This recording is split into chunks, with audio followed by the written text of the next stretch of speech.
nation, kwani unahodha, nchi kuongoza, udaktari baba, wasikari dada, tunaweza.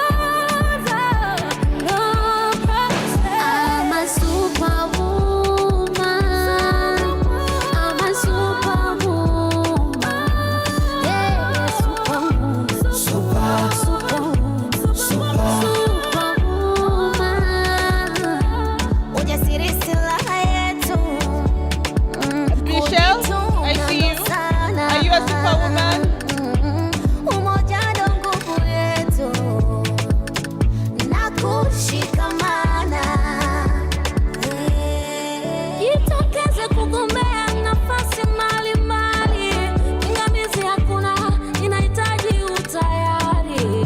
Wewe unaweza, mimi nimeweza. Kwani wewe ushindwe na nini na mimi niweze na nini? Mwanamke ngangari, mwanamke hodari, anayejiamini, baba lete chumvi, yeye alete sukari. Mwanamke sio tu vipodozi na vipicha vya kichokozi. Squeeze mwanaume anapenda mwanamke ajitume na chape kazi. Kuna vikundi vya kusaidiana, vikoba vyetu ushindi tunakopeshana. Kubwa kwenye uongozi tumepata mtetezi, Mama Samia oye. Wanawake uvuvi, ualimu, urubani unahodha, nchi kuongoza, udaktari baba, wasikari mama, yeah. I'm a superwoman, I'm a superwoman, I'm a superwoman. That's what I am. Yeah, superwoman.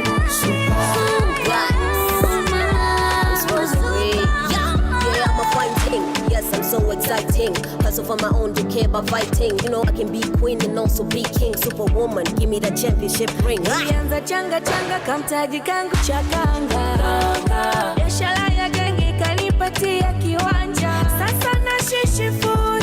Kiufupi life is good.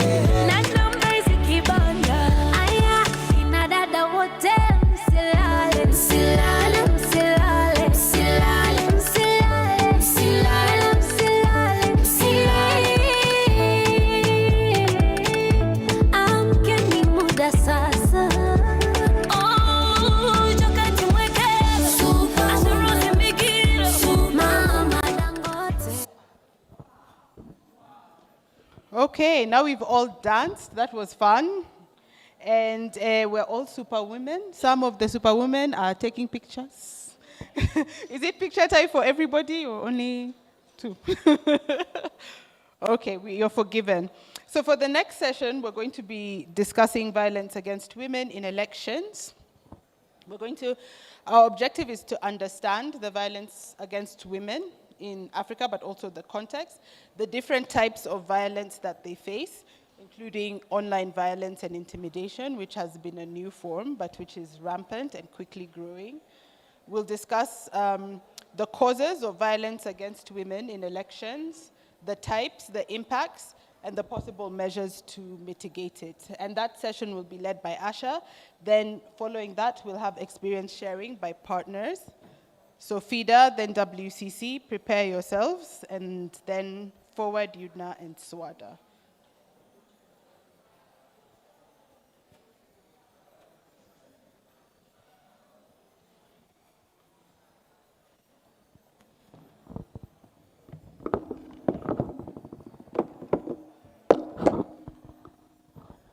Good afternoon. I hope nobody will sleep, because I can tell there was no ugali. Good. May they not bring ugali until we are done. So I'll take you through, but on this I also expect a lot of participation because it's from your areas. I'm keen to hear what FIDA has to say and the other organizations, as well as share experiences after this on what happens in your countries and what you observe and how best we can navigate violence.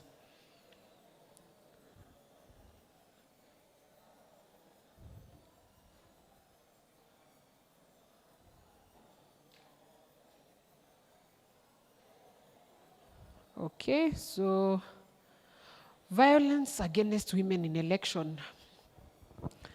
First of all, violence, from the word violence itself, you can imagine whether it is to any gender is wrong. It's not something we would advocate for in any setup, even for our young children and the generations to come. But particularly in the African context, violence has been more towards the women. So it is a serious issue, like I've said, and that undermines the principles of democracy. It undermines the principles of human rights, and as well as gender equality. So it encompasses a lot of behaviors. It starts from harassment, which has been happening. We've seen online trolls now, the new cyberbullying, where women are actually body shamed, they're insulted, your marital status or your personal life is brought to the limelight. A woman is judged because of her personal life, unlike her male counterparts. So the men get away with so many things. Nobody will talk about it, but when it comes to a woman, you start calling her names and you're all up in arms. That is still violence. Violence does not only entail the physical part, it goes to the emotional, to the psychological aspects of this. So it encompasses various behaviors, like I said, from intimidation, which happens mostly in political circles, to harassment. Women who are participating in electoral processes as candidates or voters or election officials are also a target of this. People forget and think that only those who vote or those who participate in elections are the only ones who are actually subject to violence. Even the election officials who are women get it rough, because I know of one polling station where I think there was fracas, and the women electoral observers and agents, as well as the IEBC officials who are women, were found in that fracas. And one was actually very, very, very sick because of the situation. She was harmed. I think she had her arm or something, and it was all over social media and the news. So it is not only unsafe for the women vying, but also for those who are in the political process. You can be an observer, you can be an agent, or you can also be an election official.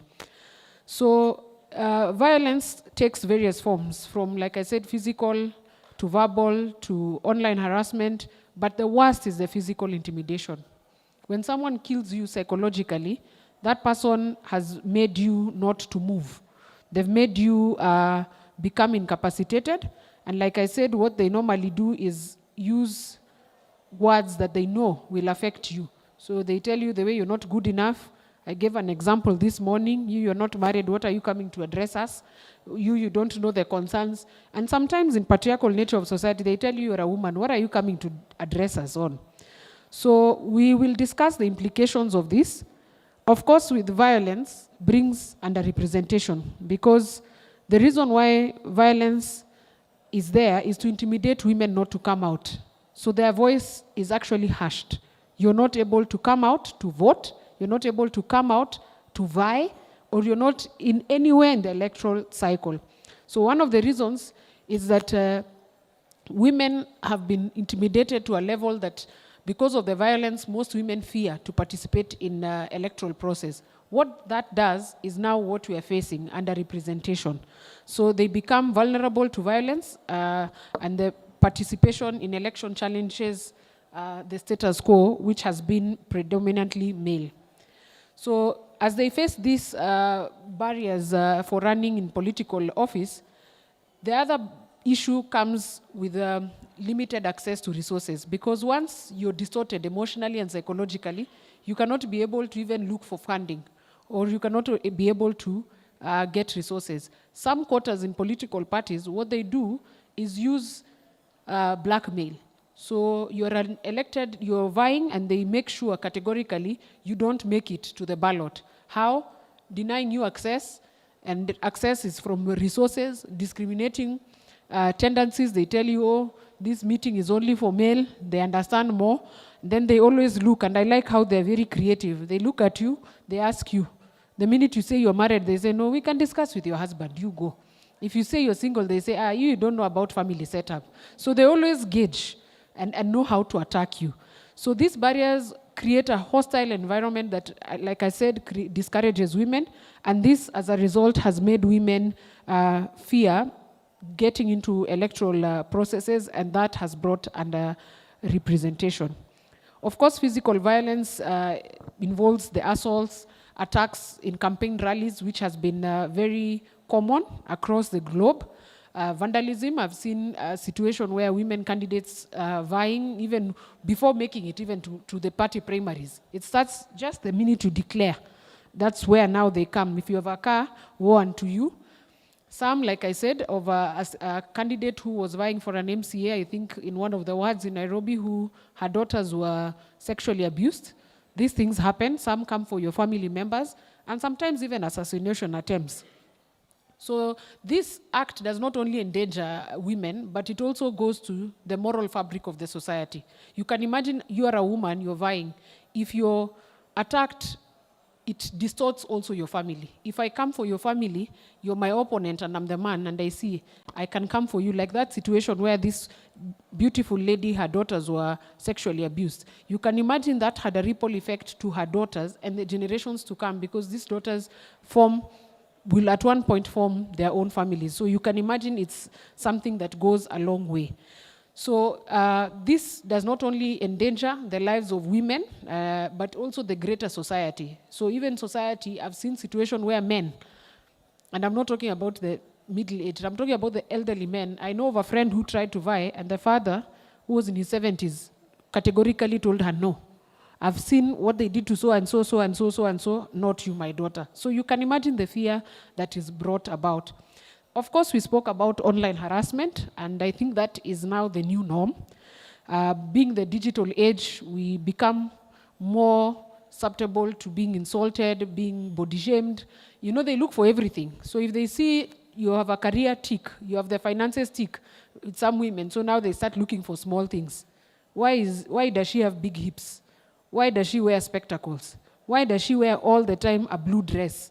You know, they just become petty, and they pick that, return that narrative, and because of the optics, it works for them. Because if you repeat a lie for some time, it ends up looking like it's the truth.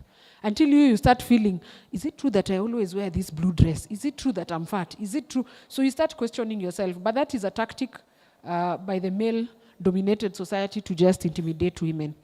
So female candidates and politicians face these threats, false information, like I said. You wake up one morning and you find you've been killed. And that happens in Kenya. You're alive, but in the morning you wake up and you're dead, as per the gossip, the tabloids. So, and you find people rest in peace. You're wondering, where are you resting? Is it in your bed overnight? I fail to understand Kenyans, but it damages your reputation and mental health. And mental health is real. This has been a key thing, because what happens in societies, that violence and abuse has an impact on how you conduct yourself. So if you're bullied on social media or in your campaign trails, it sort of affects you, it distorts you. So you can imagine if you're a young woman who's not even thought about marriage, and they keep telling you, you're not married, you know, in Kiswahili is even bad, eh? So you can't even tell us anything about society because you don't have a family. You don't know what it means to have a family. So it ends up killing your self-esteem. I know of women who decided to just pick anybody, random. So for purposes of vying, I have a husband. Whether that husband is suitable or not, we will deal with that later. Then now what happens? You don't make it to the ballot, or you don't make it at the end of it all in the nomination list. So you end up depressed. You already have a situation to handle. So these things sort of disorient the mental aspect, and it's very, very painful. So these candidates end up having damaged reputation, because now you're this person because of the society has forced you to look you're married. So you have to act. So what happens when it crumbles down? You're told, we knew you can't even handle marriage. You're not cut out.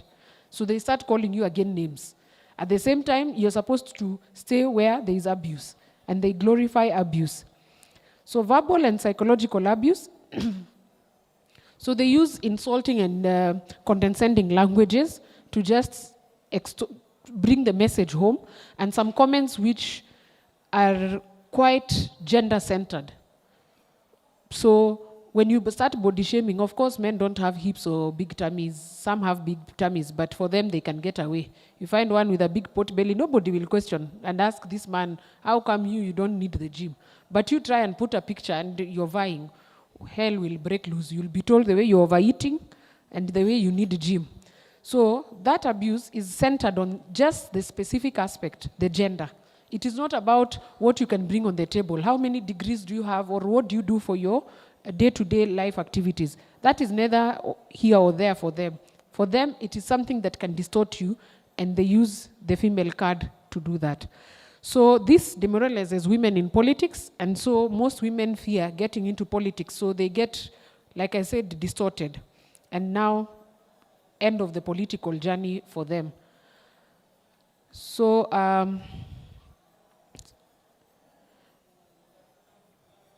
so there's also the issue of intimidation and voter suppression.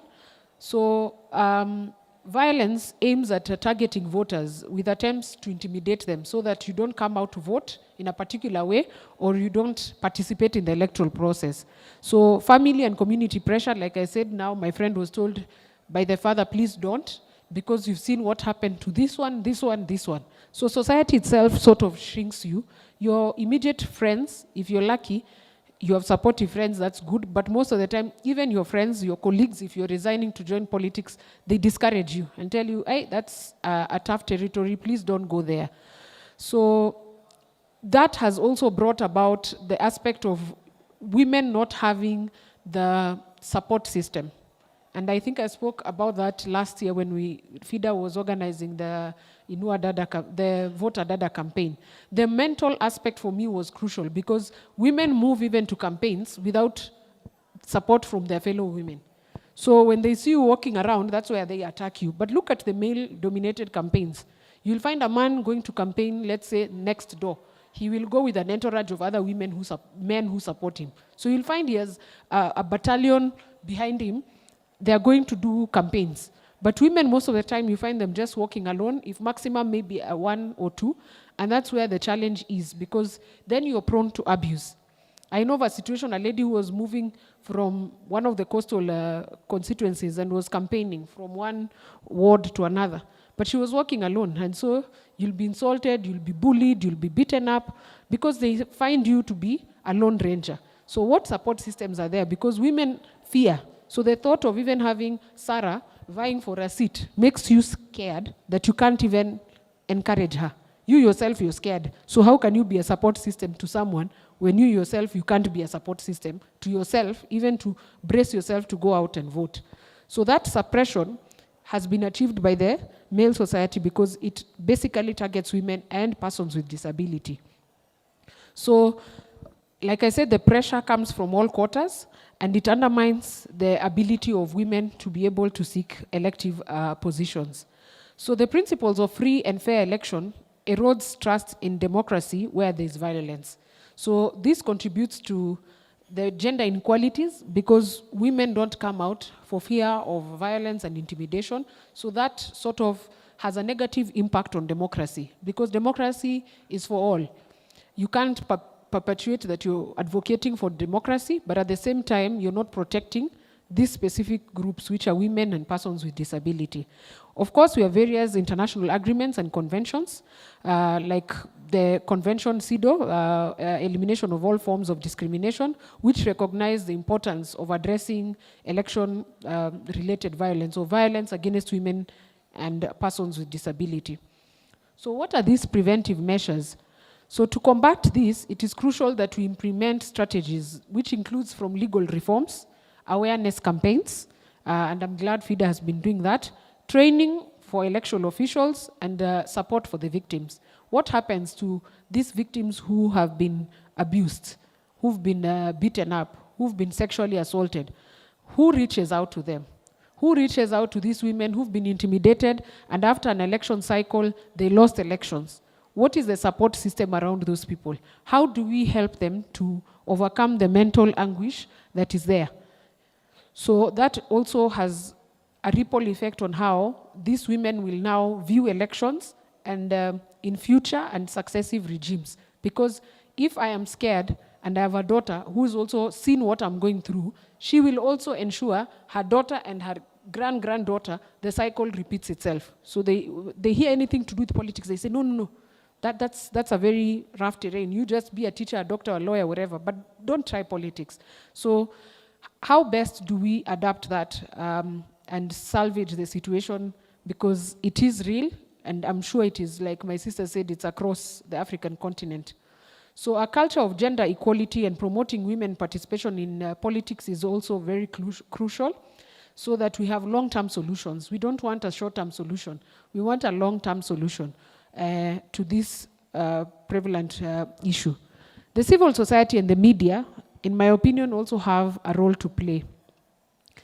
These international observers and civil society and the media play a critical role. Why? They do the monitoring and the reporting.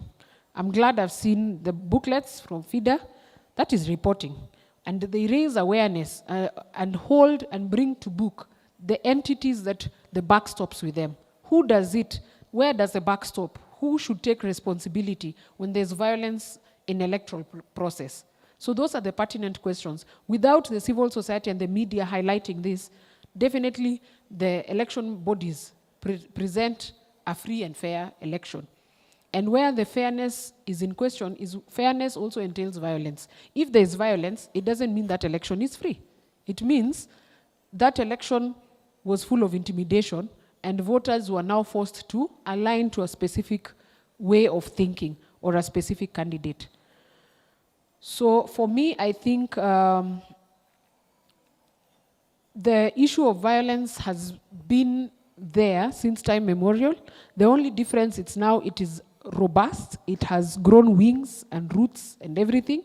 And worst of all, the Kenyan situation is worse, and I'm sure in Ethiopia and Uganda, even where there are quotas, where seats are set aside for women, even women themselves call for thugs to beat their fellow women. We are stooping that low as a society. So it's not only war based on male candidate fighting a female candidate. It's more, it goes deeper. We are actually condoning the culture of violence in election process because we think it is the best way to get rid of our opponents. So it is cutting across board.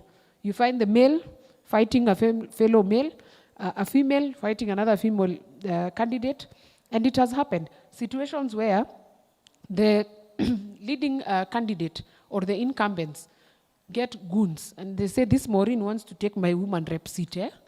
This Maureen, we have to deal with them. So in the morning, Maureen is innocent. She's a lone ranger. She wakes up, she has 2-3 women, maybe Sarah, and another one, and Asha and Christabel who follow her. We are just 4. Then we are attacked. Tell me, the 4 of us plus Maureen, there is no way we will look at elections in another angle, even if you come and preach to us until Jesus comes. For us, election is one of the worst experiences. It's not cut out for women, and that's how now we are thrown off the hook. So violence has not only been against women per se in electoral cycle occasioned by men. Sometimes it comes from the fellow woman who now sees that, like I said, and those are questions we should have. Should the gender quota seats be a one-time off for a candidate? Why should you be a woman rep for 4 terms? Why haven't, in my opinion, you're already empowered, you've gotten the experience and the mentorship, you should move for an elective seat because now you've grown the wings and the roots and allow another person to be voted in. But you find even women to women, they're actually the highest casualties. They're the ones who'll create teams on social media to insult another woman. And that's where now the women and men enjoy. I had an instance where 2 women were fighting, and it was a very bad backlash. I won't mention names, but the Kenyans here would know. And so the men, when I asked them, why can't you put these women, because they're in your party, it was before party primaries. And they said, but you women like fighting each other, as we don't do that. We just go to the ground and we get the votes. You can imagine it was coming from a man. He said, you women like fighting each other. So as much as the problem is also from the male sphere, we also have a problem with ourselves. Are we candid enough to be women of decorum? Are we candid enough to run elections and to set the precedents for future generation? Because if we don't, then we are also not out of the woods yet. We're actually going to suffer. I have my sister here who had offered to facilitate with me on violence. She was very passionate. And I know they'll have their time, but I would want to accept the offer. Yeah, because we are all here to learn. Mine was just an overview on on violence against women. So I will open up the session before now the partners can come in so that they can share. I know FIDA has done a very good work on violence, the same with the other entities. So I invite my sister to pick up from here.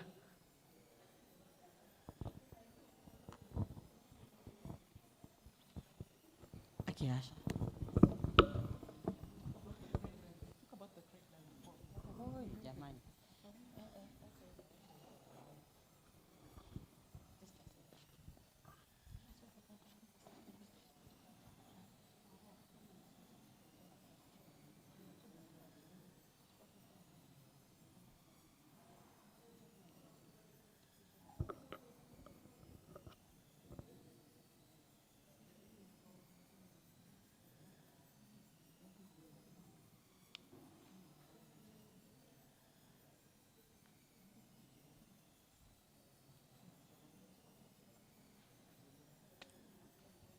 Okay, that's true. I jokingly said so. Now I've been put on the spot. Thank you, Asha. Now, this is how we are going to do it.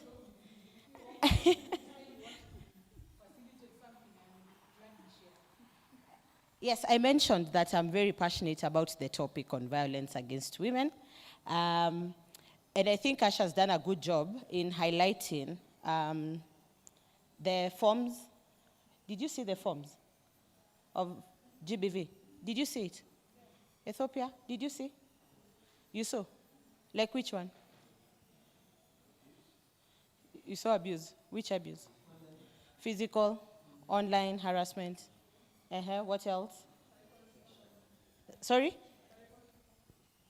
Sexual harassment. Sexual harassment. What does it entail? Psychological. Psychological. What does it entail?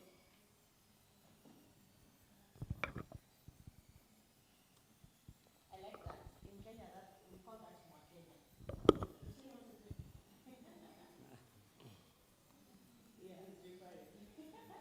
Yes, as we get his reference on psychological, someone else said something on this side, online harassment. What about the online harassment? Yeah, as our facilitator mentioned, it's common also in our country that there is this online harassment. For instance, our leaders, the Addis Ababa Kantiba or the mayor, she was most commonly abused online from her shoes and physical appearance and any other thing. So these are the most common abuse that on social media, on Facebook, and maybe other TikTok and the like. So these are the most common abuse. And perhaps how do we mitigate that? Yeah, maybe we are, for instance, there's an activity on this. So we are giving for these YouTubers a training on how to maybe create this media outlet. So rather than creating such abusive things, we are just making them to use some scientific way of producing this media outlet. So giving training for these people who are just doing this and contributing further to this gender-based violence. So training is one thing that we are doing. Yeah. Yeah. Yeah, actually, this is what the Ethiopian Human Rights Commission reported after the election, that most of the women are abused based on their physical appearance, their family status, the way they act in the community and the own fault. But as he now explained about our mayor, she's very dynamic.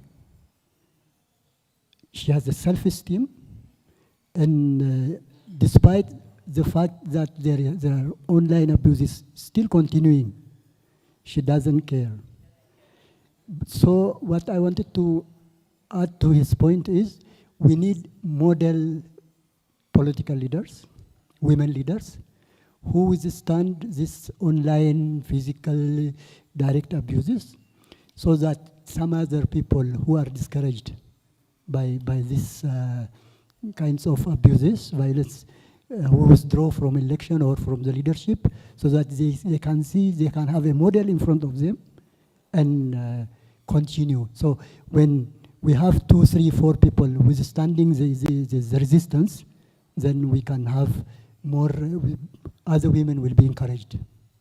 Yeah. That's Ethiopia. I want to, let me throw this to Georgia. How they handle in Uganda, just a highlight on the online harassment especially. Okay, so the online harassment is, in one way or the other, the president says that he shuts down the internet to prevent harassment. So if the internet is shut down, you cannot access social media, and so you're not going to harass people who are contesting, and you're not going to be able to also incite violence in the masses. Now, that is his perspective. But so we do a bit of like pushbacks. We do pushbacks. If the online harassment, it depends on the line on which it is coming. So we usually do pre-election trainings on, and so we prepare many women candidates, the ones who are fortunate enough really, because we cannot cover the entire country. So the ones who are fortunate enough to get into our spaces of training, mentorship, and workshops are able to know how to handle some situations. There are women who, for example, will be asked how they are going to manage a constituency, and yet they do not have a family to manage. You know, you have no man and you're coming to ask for our votes, and we're empowering them to be able to, you know, who of you has ever proposed to me? Like, who did I turn down? Oh, you're asking about my spouse. So-and-so is also an unmarried man. We are not going with our spouses to parliament.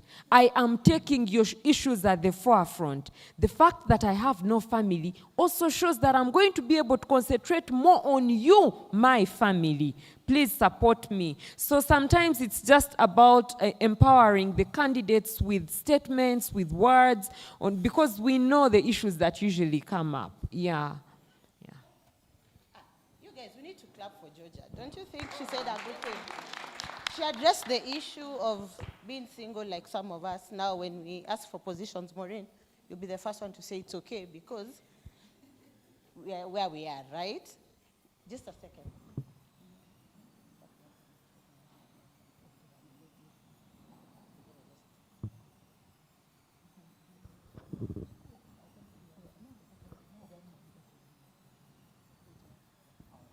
Okay, I've been given those powers now to welcome my team, Team FIDA. I think Christabella is the one presenting on our behalf. Karibu sana. Please clap for the big team. Those are very weak claps. That's why she's still seated. Woo! Yeah.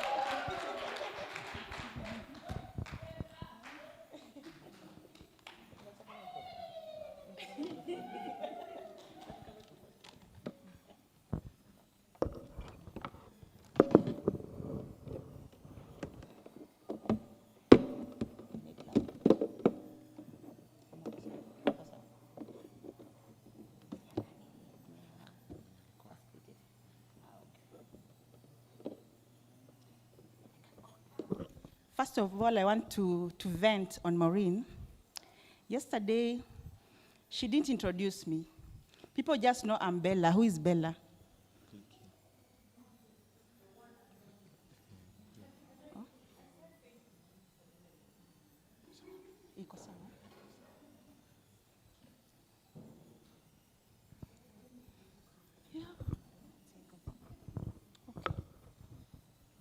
I feel victimized today. Asha told me I can only be a senator for 5 years. That's not long enough. How will I do the job? I need more time. Either we increase the term to 7 years or we do 2 terms. Anyway, hi everybody, hello again. This is Christabella. Christabella works with FIDA. She does their M&E and she runs their helpline. And she runs the helpline as well. Christabella is also the key coordinator for this event. So all the nice things you see, the location, together with her team, they did all the IC materials. So yeah, so she is instrumental to this convening. This convening would not have happened without Christabella. Only Christabella made it possible. Sorry, I can be a bully. Okay, thanks so much. Yeah, I don't have to introduce again myself. The only thing that I want to let you know is that I'm also in charge of data research and learning components at FIDA-Kenya. I've shared with you a publication that is one of my many publications I do at FIDA. And we did very good work last year. FIDA was so passionate about women political participation. And as Maureen attested in the morning, she doesn't sleep when she sees our calls because we want this, we want to realign this, we want this support. And I can assure you the voter data campaign was a very successful one. And there were so many initiatives around it, and one of it is this election monitoring that we did.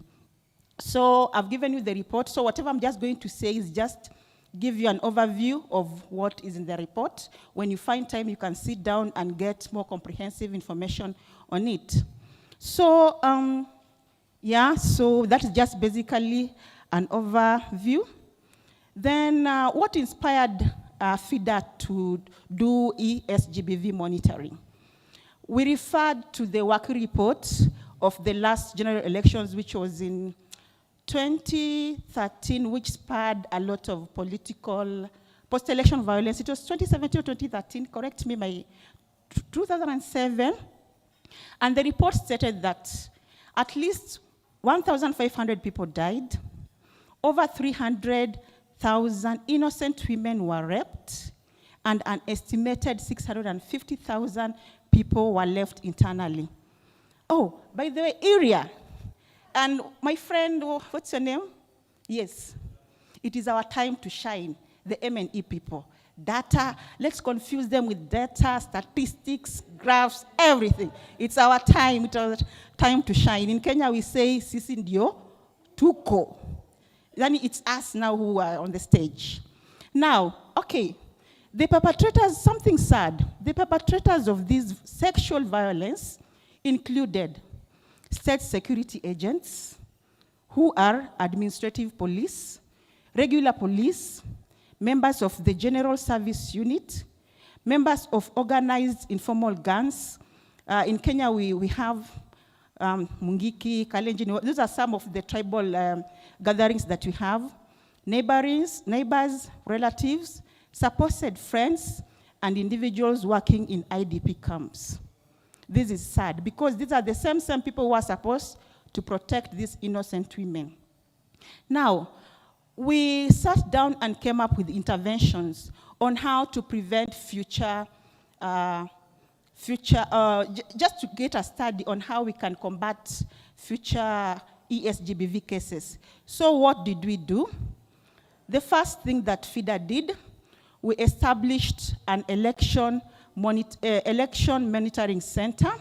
Those are pictures of the ESGBV monitoring center that we had, together with the call center to effectively respond to ESGBV cases during elections. Then what did we do next also? Another intervention, we recruited 100 ESGBV monitors across the country, and also they were supported with 15 ESGBV coordinators across the country. As you can see, we had capacity building or a training for these monitors. in Nairobi. We did 2 trainings for them. We also did another refresher training for them. And this other photo at the top is when we are launching our first report at our ESGBV Monitoring Center. As you can see, it had a lot of media coverage because it was a very important document. Then another intervention that we came up with is we recruited, we thought about electoral dispute resolution support to women aspirants, and here we recruited 34 pro bono advocates who were ready to receive matters on women. And we also established an EDR hotline. And out of these, we were able to support 29 matters. We held brief on 29 matters, and now we are still now finalizing on 1 matter as we speak now. Then there's also a concern that Asha raised about psychosocial support. This is something that we are also keen on, and we gave women aspirants, those who did not make it, some psychosocial support and counseling, just therapy, to make sure that at least they bounce back to their normal lives. And we can, as you can see, also those are some of the media coverages that we had with our statistics that we did. Then, now the question was, what were the findings of this report? It's good to refer because you are not alone in this space, and a similar study was being done by the Kenya National Commission on Human Rights, which documented 201 cases of SGBV in the last general elections, and this they had a focus of only 11 counties.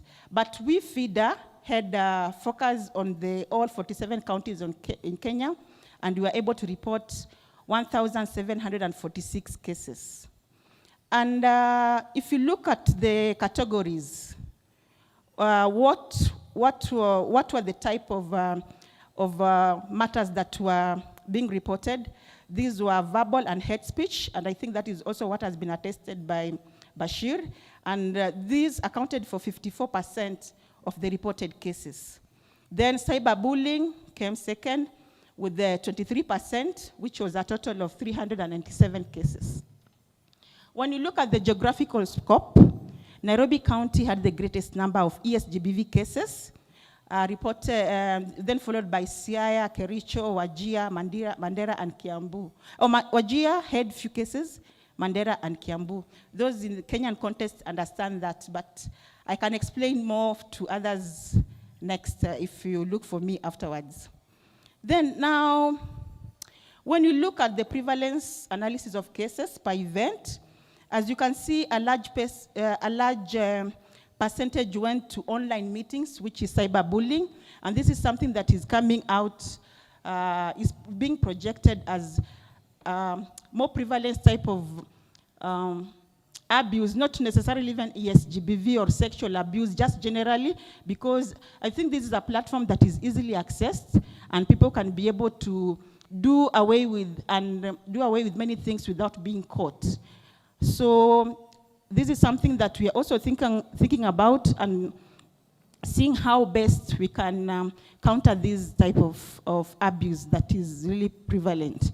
If you look at the list type of prevalence went to organized crimes, cultural or funeral community meetings, because these are platforms that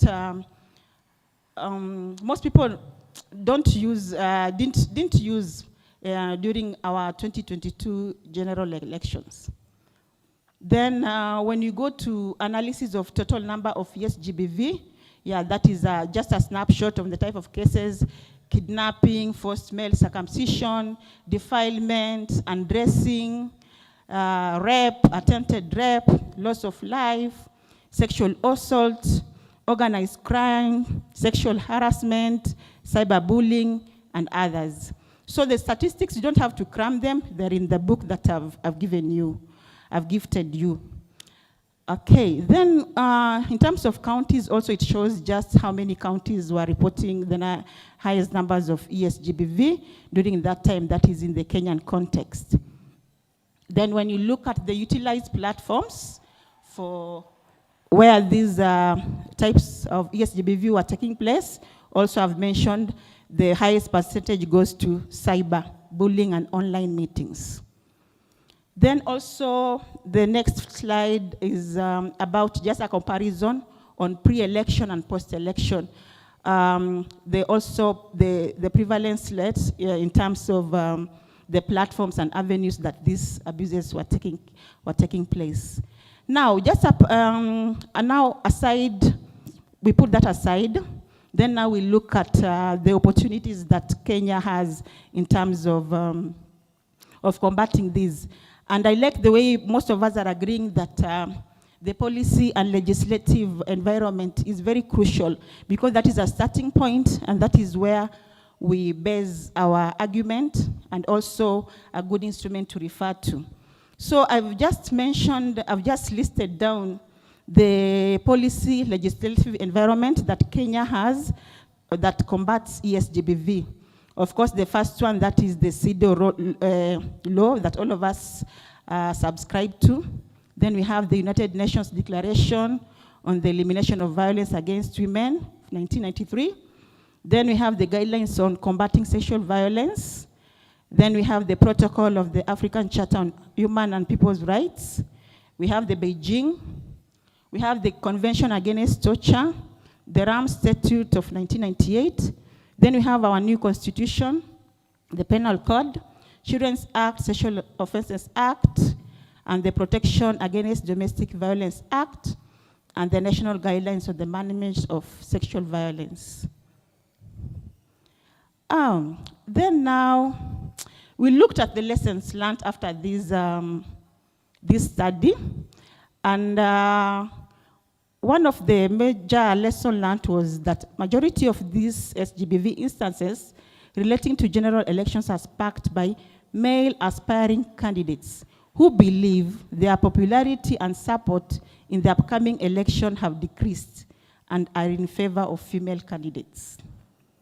Then 2, networking and inclusion with local authorities and community are critical, because this work, I can even assure you, without the support of the community, we couldn't have achieved much, because there are some barriers that we identified were created on the ground. Then, in addition to monitoring, additional emphasis should be placed on civic education. I think that is also what was coming out mostly in the morning. Then, continual monitoring should be implemented primarily on the technological side to analyze the trends and invent strategies to enforce these rising tendencies. Now, what are the recommendations? The recommendations that we gave, we talked about, we mentioned increased awareness of SGBV, because we came to realize that people just take it as a normal thing. They don't realize, even people when they're abused, we were surprised to note that even when these women were abused, they didn't take it as an abuse. They took it as normal. As in, when a woman is body shaped, it's okay, it's normal. But but you cannot find these instances to men. So it is something that women are supposed to be aware of, even the community, about this type of abuse. Then another recommendation is the creation of ESGBV network. I think I've also talked about the importance of networks and how it really assisted us in this study last year.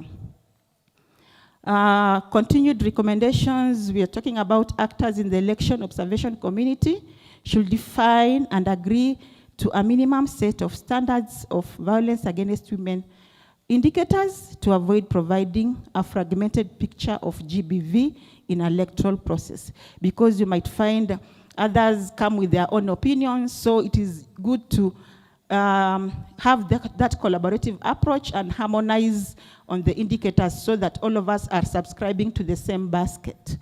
Then another one is every single ESGBV monitoring body ought to make the consolidation of data, reporting, and enforcement their top focus. Then 4, technology business in Kenya or internet service providers can build or modify solutions to decrease the pervasiveness and repercussions of technologically facilitated GBV, among others. All of us have attested on the power of communication, online communication and social media platforms as now the kid on the block. And now people are taking advantage of this and using it also for abuse. And lastly, the government and non-state actors should conduct additional research on TGBV in order to gain a deeper understanding of the phenomenon, raise awareness about technological facilitated GBV and its effect, and advocate for possible solutions and establish new partnerships and collaborations. Now, there's this quote that I really like about Ban Ki-moon, the former UN secretary. He quoted, "Impunity for violence against women amplifies the effects of such violence as a control mechanism." And he went further to say, when the state fails to hold criminals accountable, impunity exacerbates the victim's subordination and powerlessness and conveys to society that male violence against women is both expected and available. So now this is what you can now understand is what now reflects the challenges the female candidates and their surrogates face, despite protective mechanisms within our Kenyan legal framework. So, thank you. Yeah.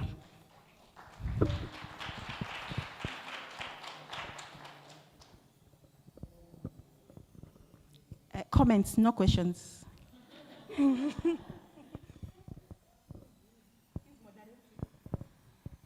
Please ask more questions.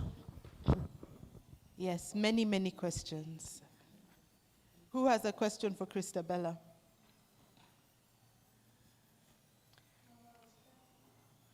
Huh? Oh, okay, I'll ask her. So Christabella, I'll start off. I have many questions, but I'll ask one to give other people an opportunity.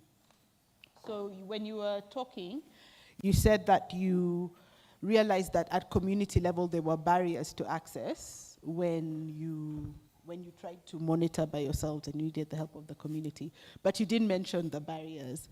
So we want to know them so that we can either learn, so that we can also go to the communities when we already know, or that we can identify similar barriers and how we've overcome them.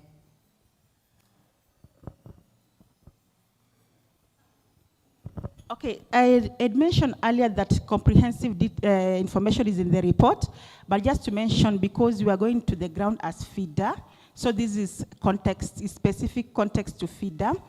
One is, okay, for those who are not Kenyan, there's a tag that there's a perception for FIDA on the ground.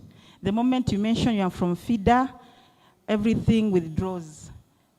But the good thing about it is we get the respect. That, hey, hachana now. I don't know why I'm speaking Kiswahili, but it's like, how can I put it? You know, you have better English. Maybe you can explain, but there's a perception for FIDA. They believe that we are anti-men, we are anti-family, anti-marriage, just the aspect of us being the Federation of Women Lawyers. So most of the time you'll find getting information from the community. You have to force information out of it or even coerce to get information. So that is the first thing. So what we did when we got these ESGBV monitors across the country, we made sure that they are coming from the specific counties and they know people on the ground. They have a lot of goodwill from the ground so that they can be able to personally interact one-on-one with the community and get information for us. But that is something that we could not do. And then two, when we are doing research and you want information from the horse's mouth, it is also very hard because there's a lot of protocol. You need to get a letter from the administration. You need to get a letter from there's a lot of bureaucracy for you to get that information. But if you get someone who's already there, you can avoid having those bureaucracy in order to get that information. So those are the two that I can mention, but more you can get from the report. Maureen. Yeah. Any other questions for Christabella?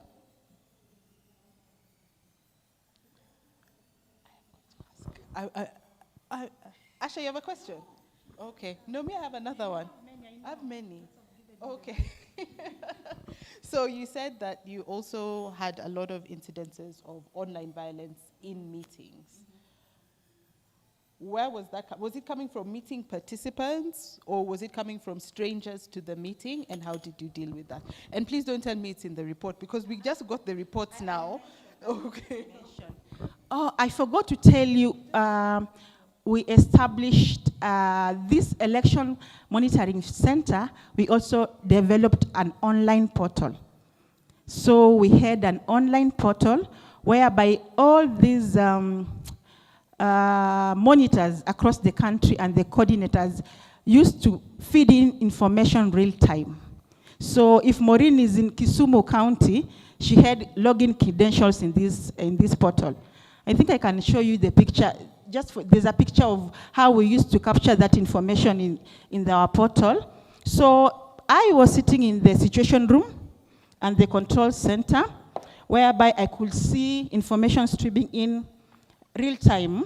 And if there are any incidences of immediate emergency response, I could do that, because I could just see someone is reporting from Kisumu, there is a sexual harassment, there's sexual assault somewhere. Then now we send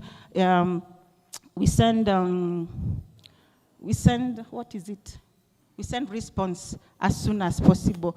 So the portal was categorically the type of abuse that is being reported, the location, together with the GPS system. So you cannot lie that I'm in Kisumu and you are somewhere, because it has the GPS signal. So the portal was very effective, and it was also manned by staff during that time. Yeah. I'm trying to get, you're seeing where the picture is for the portal, a snapshot of the portal. If not, I'll check in the annual report. Yeah. I have so many questions. I have a lot of questions because this is a very interesting initiative. I know NGOs do monitoring on election violence, but it's also something from I now speak not as Womankind, but from a funding perspective, I think it would be interesting to know who funded you, and did you work with other women's rights organizations, or is this solely like a FIDA-led initiative? Okay, first of all, I would like just to boast, because it was our initiative, it's a FIDA-led initiative, our own creativity, and that just came out of the previous engagements that we've had concerning women in elections. And as mentioned before, we usually conduct gender audits in elections, and many questions usually come to our minds. How can we enhance women political participation? And this one now was really outstanding, the issue about sexual gender-based violence during elections. So we came up with that idea, and we approached development partners to support this. This project ran for 7 months, that is from April to September. And it spent some good money, 54 million from the embassy of Denmark, and also some 32 million from the embassy of Sweden. It was a huge project, and we had those partners, and we were working together with the IEBC, Office of Deputy of Department of Public Prosecution, the Registrar of Political Parties, IPOA is inspections, police, investigation police, yeah, something, authority, the Kenya National Human Rights Commission. Yeah, I mentioned also those partners in the book, so you can also check. And also Uraia Trust gave us, also supported the component of civic education. And also women rights organizations that are being supported under this program, because they also helped us in response, and also some community-based organizations also supported under AWESOME. We support 15 community-based organizations under AWESOME. And how many WROs, Liz, are supported under AWESOME? 160, imagine this project. Huh? Maureen and Iria, you are doing a good work in enhancing our interventions on women political participation. Thank you. I still have more questions. From here, then where? Now you have the report. 7 months later, now what next? What are you doing? As we speak now, if you see sometimes you are distracted, if you see Janet is distracted, Terry, Bella, you know, sometimes you get me off guard. We are finalizing a proposal on technologically facilitated gender-based violence, and it's based on this report. So when we launched the report, we've gotten some donors who want to support us, and we sat down and had ideas on how to combat these, not only now, but also in future. So we are putting a proposal being supported by the USAID under this, and also there's one that the FOWODE Foundation has already supported, and we are running it. Yeah.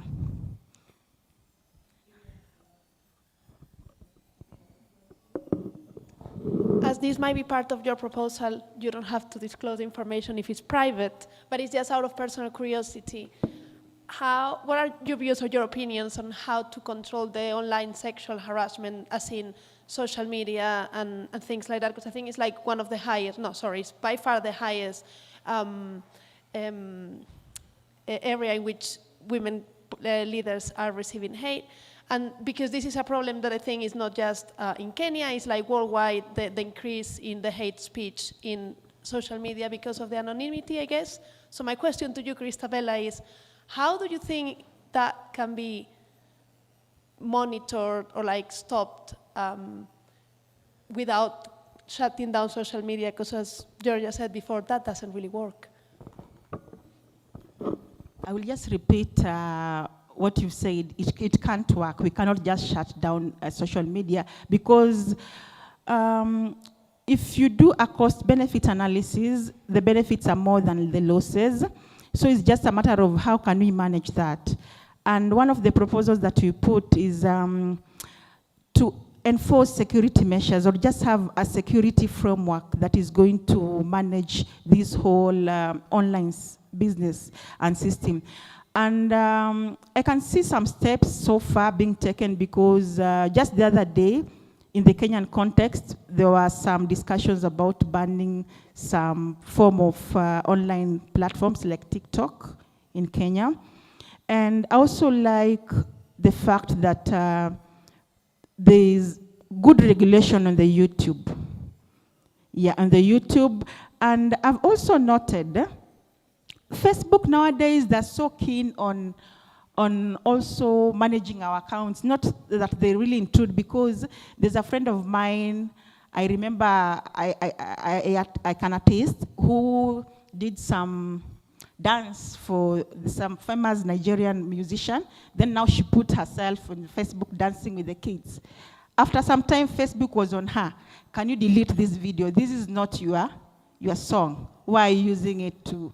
So I really felt, oh, these people can really monitor and see what I'm doing. So these are type of regulations that I think should be enforced, and that is something that we are really forging for, and also part of our intervention. Yeah.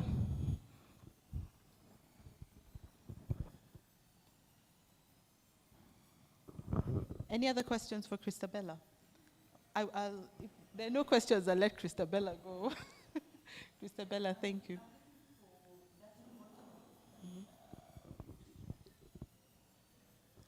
In the meantime, I will ask Jackie to come and talk. Oh, okay. Okay.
This is how, oh, you can't get me.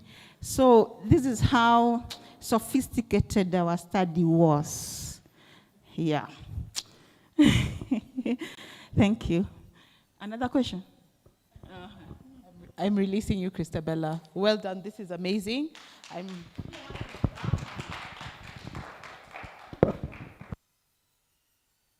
We'll do Obama's later. Oh, there's a question. Christabella, please don't go.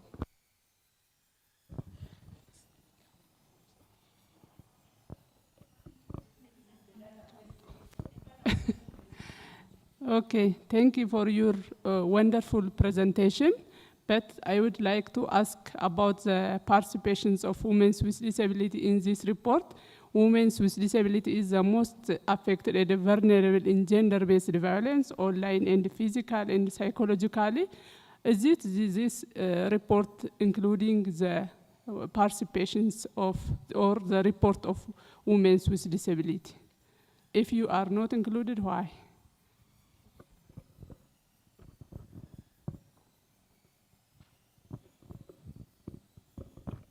Of course, that is one of the parameters that we are looking at when we were doing our data collections and analysis.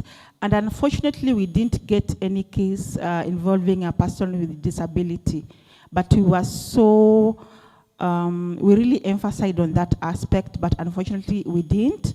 So we didn't know whether it's maybe women with disability did not want to participate in elections, or maybe they feared. So that is something that we were thinking about. Maybe they feared joining these campaign platforms. Yeah, but in terms of SGBV, we did not even get any case on persons with disability.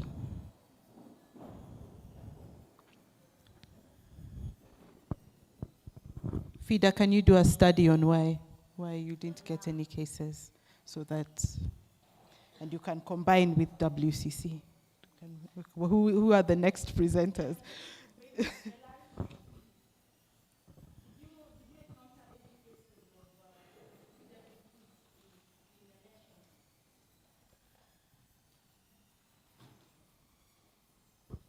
I can answer that during my presentation.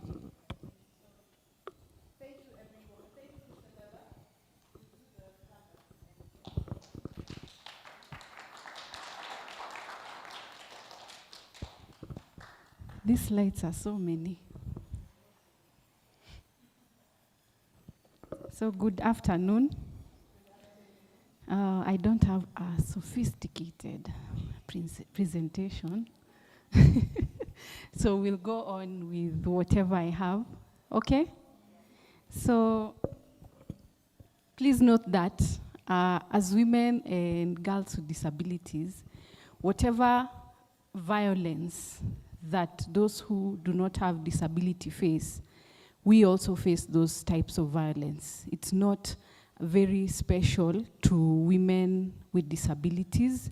It's just that for women with disabilities, or generally for persons with disabilities, it can come maybe through the disability. Now someone looking at the disability first, it's just a component or that really escalates the violence, or it's like something like someone will use as an entry point to bring out that violence, okay?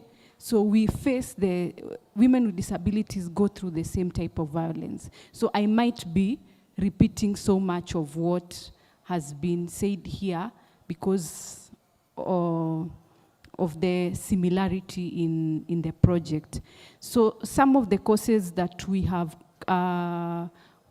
come across, even as we are implementing, we have misconceptions about persons with disabilities and the aspect of stereotyping because of disability, and again because of cultural beliefs when it comes to disability. And another cause, again, when it comes to the society, we've seen that it's the limited expectations that the society has on women with disabilities. First, because they are women, and again, because of their disability. So most of the society members will feel like women with disabilities who are interested in this political position cannot offer anything much. And even as we were talking to those who vied for the seats in the last year elections, they say that most people will say that they are just looking for sympathy votes. They are out there because of sympathy. So they will hear people saying, we can't give you votes in Swahili, za huruma, like we won't sympathize with you. You have nothing to bring on the table. Then there is another course, again on minimal awareness, connecting it to my previous point. Like there is not so much awareness on the capabilities of women with disabilities, especially among the society members. So when it comes to types of violence, we also have hate speech. They have gone through hate speech during the election processes.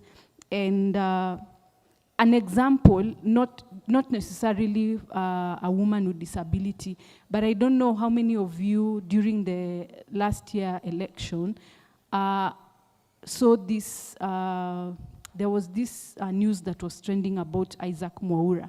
How many Kenyans heard about that when he was referred to as Mzungu?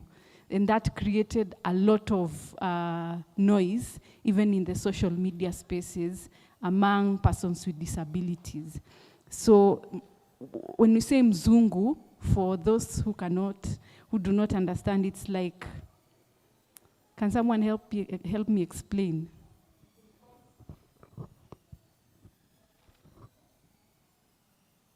So do you want me to explain what you are saying, the Mzungu from so it's someone with albinism. They're referred to as Mzungu, but Mzungu also refers to white people. And while it's not a derogatory term, it can be used as a derogatory term. Thank you, Maureen. So, yeah, hate speech.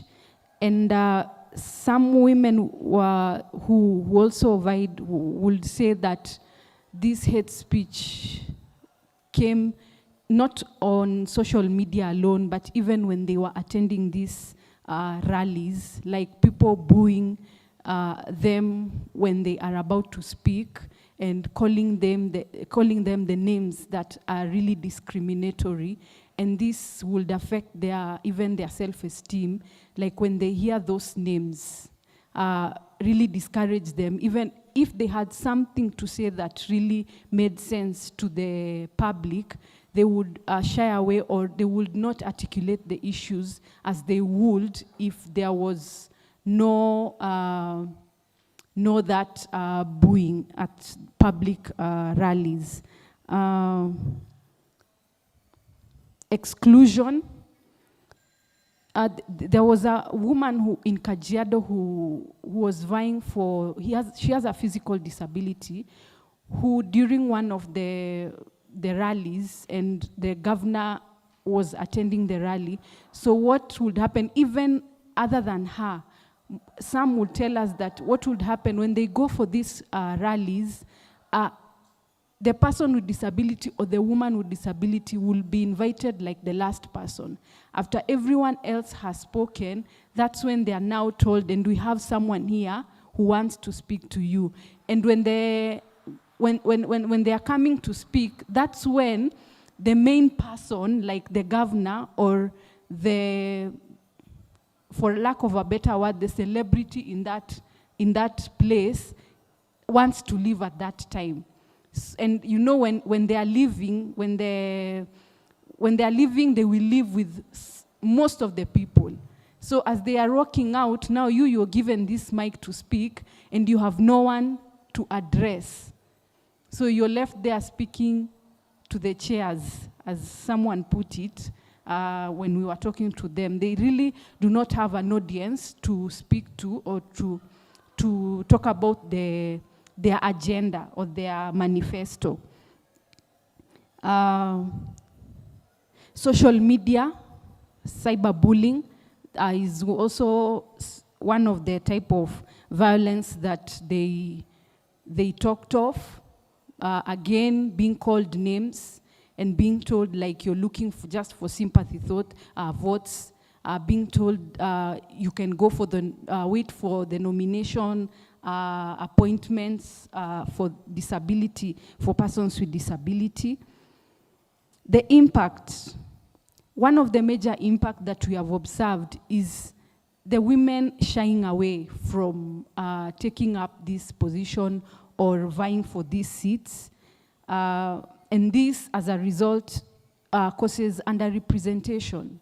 Because I understand when FIDA says that they don't see these women. So all this boil down or result to them not coming out to vie for these seats.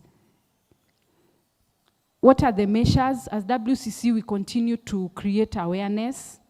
And for the last year, as I said, it was really a plus to see those women, those 20 women coming out to vie for those seats. And other than even getting the seats at the end of the election, I think it really brought them to this space that people now were able to see that we have women with disabilities who have something to bring on the table.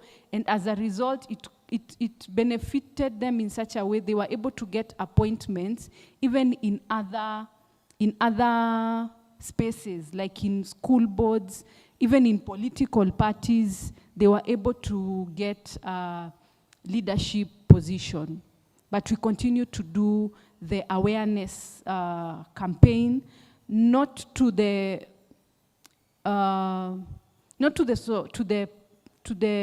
women with disabilities or to the public alone, but even to the institutions, like I said, the IEBC and Registrar of Political Party Office. That's what we continue to do. And even for the society, let me mention that one of the intervention that we really see helping a lot is community drama, because this is an intervention that the society that impacts the society very positively, like having these community dramas at the grassroots level and talking about the issues of violence against women with disabilities. Any questions?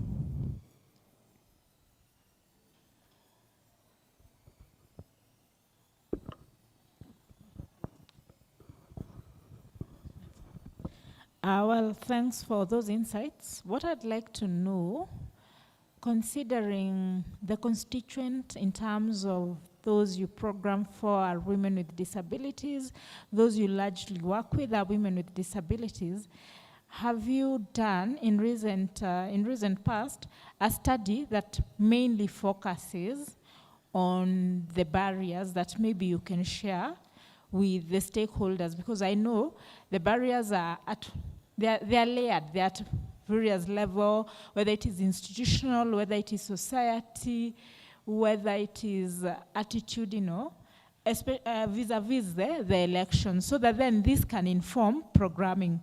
Because if just I know FIDA will tend to focus on the women generally, but now that being your constituent, so to speak, is there a study that can be shared broadly just for purposes of informing policy change and advocacy? Thank you.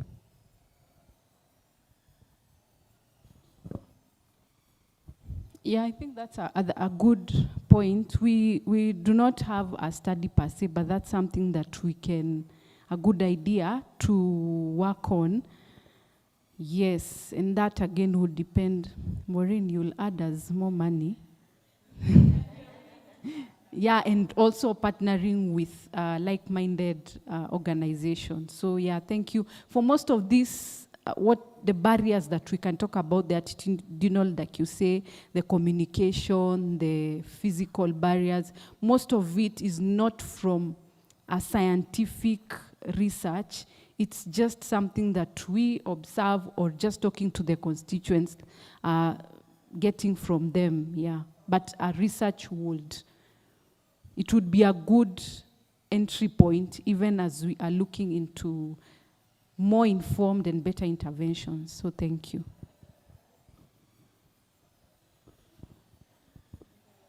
Any other question?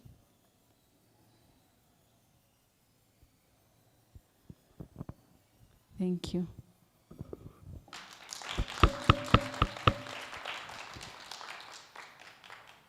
And I can attest to WCC's work. I don't know what I was doing at their offices.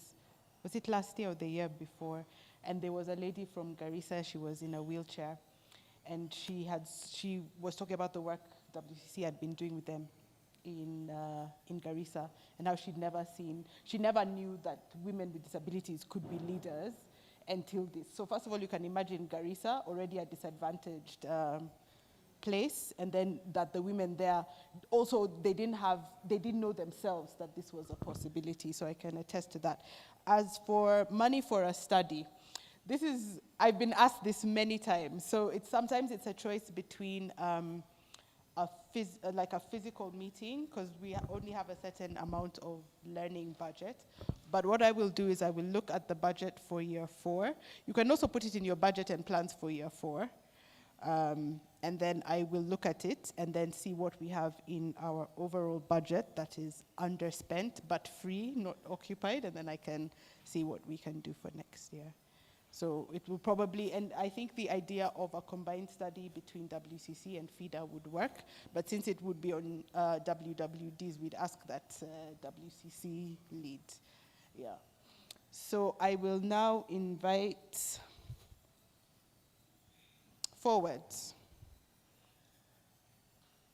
Sarah Georgia, who is making the presentation. It's unfortunate we don't have NUWODU, so I feel like Uganda, we're getting one side of the story, but we'll fill in the gaps. You'll try and fill in the gaps. Who will make the presentation? Georgia? Okay. Or you'll go together. Okay, sisterhood.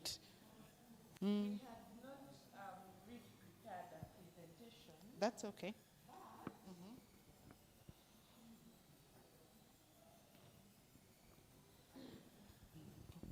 It's good, not every day PowerPoint, some days just talking.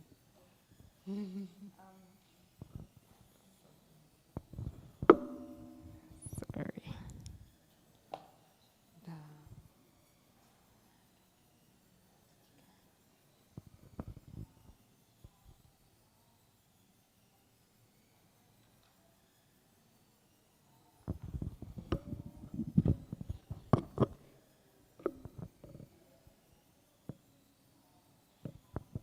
Hi, everyone.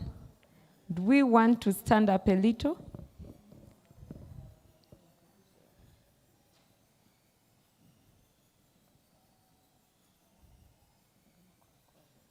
Do you want to shake and stretch a little bit?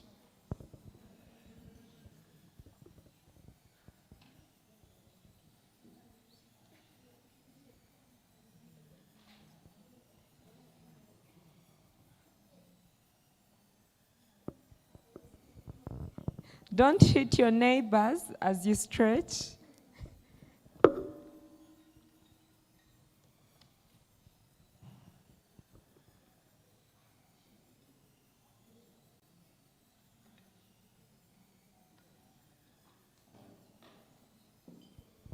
Okay, I think I need tech support.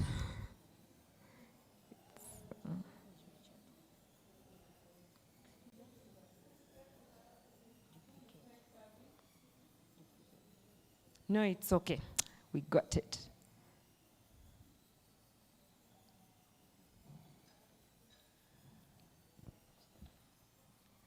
Are we all stretched out? Not yet. Okay, so because we were not prepared, we are going to share a very short presentation. FOWODE undertook a study after the 2016 general elections, and we titled the book "Deterred, Not Barred: Unmasking Violence Against Women in the 2016 general elections." We did another study, but the study that we did after the 2021 elections, if you want, you can sit. If you want, you can stay standing. I think it's a safe space, no, Maureen. You can even sit down on the carpet and stretch. You can remain standing. You can sit. Yeah, I think we are free to do anything we want, as long as it doesn't infringe onto the rights of other people.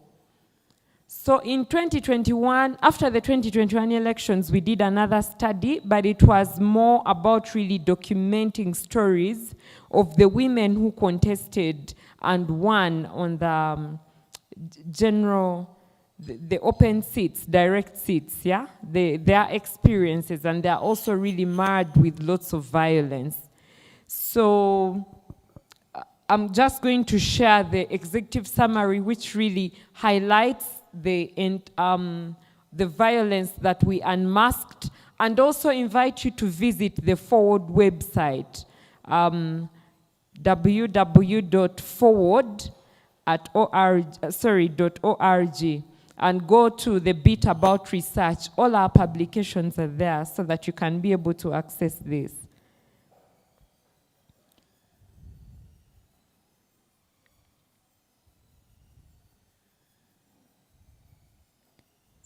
So we called this violence against women the Python effect. How many of us know about the Python effect? Bella wanted to confuse us with figures, and here I am with vocabulary, and I'm joking. So violence against women in elections is as lethal as a python that tightens its body rings around its prey, breaking its bonds, subduing and suffocating it to death before swallowing its head first as the other body parts follow. That's what violence is like for us in Uganda against women during the election process. So the python constricts and expands simultaneously in the process of swallowing its prey. Likewise, electoral processes expand to provide opportunities for women's participation in governance, while at the same time constrict their right to freely participate in the public and private domains through various forms of violence against them. So when you get into our publication, you're going to be able to see why really VAWE is like a python. And it would also be interesting to read about how pythons go about devouring their prey. Just to get you into the executive summary, and I highlighted I highlighted the bit that is relevant to this session this afternoon. So we found that violence against women in elections really keeps women on the periphery of participating in the electoral processes. So in 2016, many of the forms of violence that occurred were psychological, physical, and sexual. They adversely affected women physically, emotionally, and socially. But psychological violence was the most dominant. So this report actually highlights accounts of some women aspirants. So their actual stories are in here. It's not just research, it's not just numbers, it's not statistics, they are actual stories. So we made, it is important that there are stories to the statistics. If you put a face to the numbers, then it actually puts the message home. So many of the women aspirants and candidates were being subjected to sexual demands from political kingmakers and godfathers, most of whom were male members of parliament. So these are people who are even already in leadership spaces. I don't know whether it's the same, it must be the same really. I think even across the world, it may be a little different in EU countries and the other areas. But, so the godfathers, in Uganda, we have kingmakers. There are people in some areas where if you do not have that person's support, you will not go through. I don't know if, is it the same here? That particular person.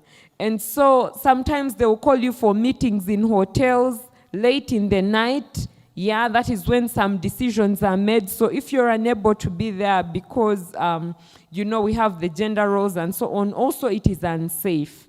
So you'll end up missing out.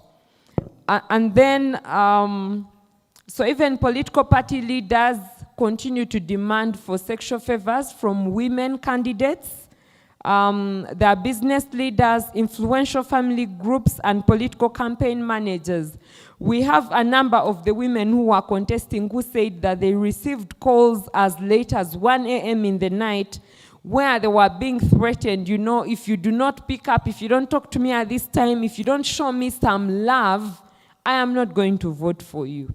And so women really had to stand their ground. So there was also, of course, widespread use of social sanctions and punishment defined by patriarchal norms, dictating subordination of women to men, further infringed on women's civil rights. So there are some instances where if you did not have the support of your spouse, then it would be hard for you to even go on and campaign.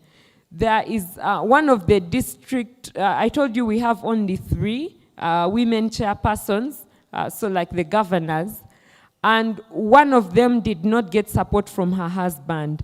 There's a district called Bushenyi, there's a lady called Jemima Buhanda. I wish you could Google her story, but we actually wrote about her story in one of the publications.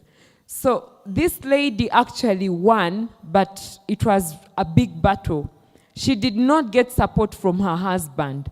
The person she sleeps, or we assume, sleeps with her every day, did not support her. Now this man actually even went on radio, decampaigning her.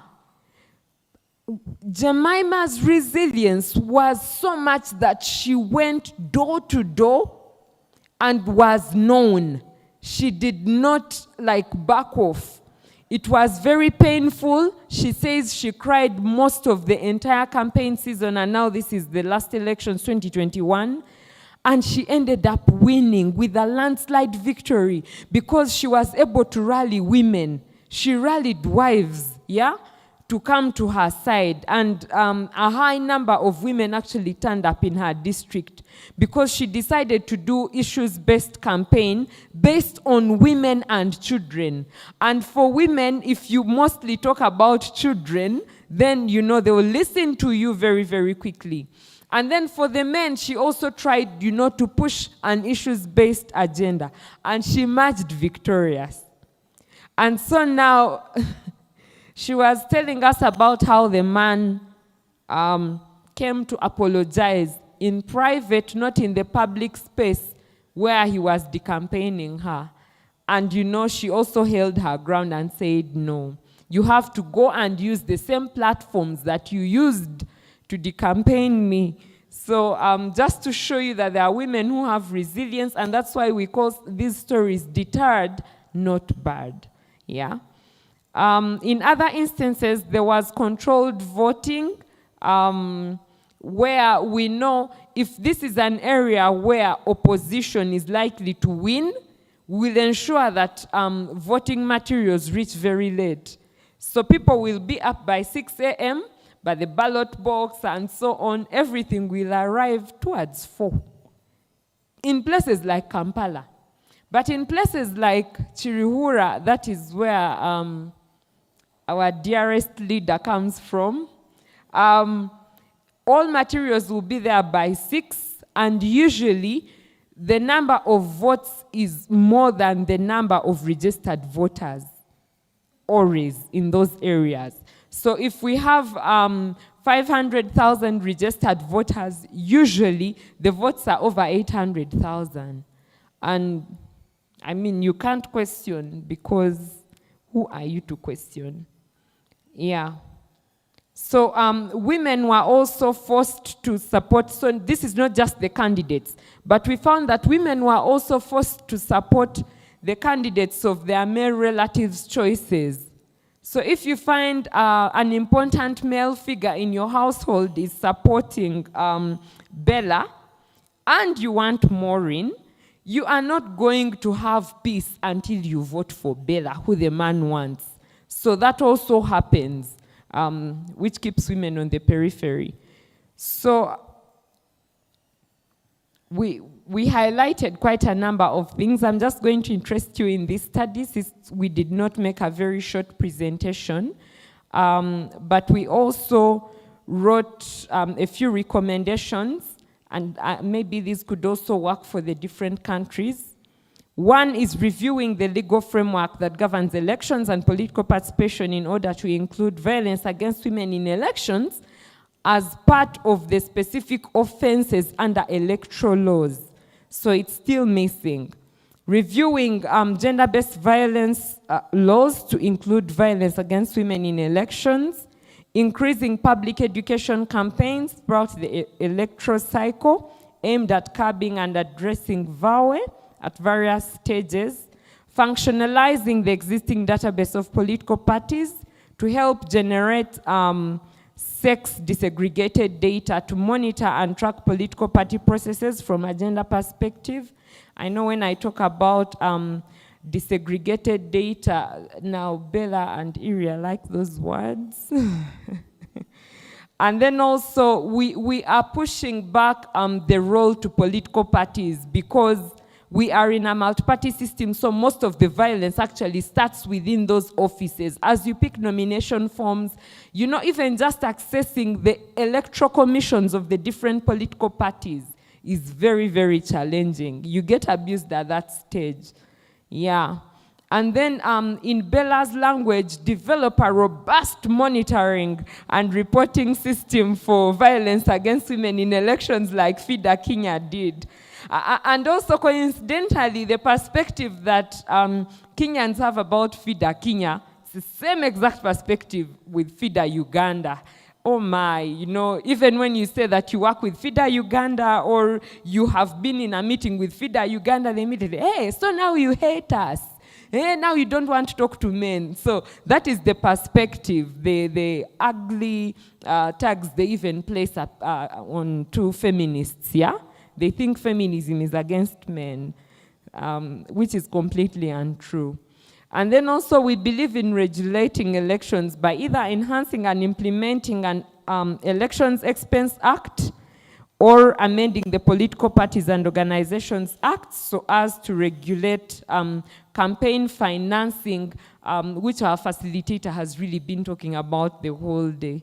So thank you very much. Kindly do visit our website, FOWODE.org, and look at our publications. Thank you. Thank you, Sarah, for the moral support.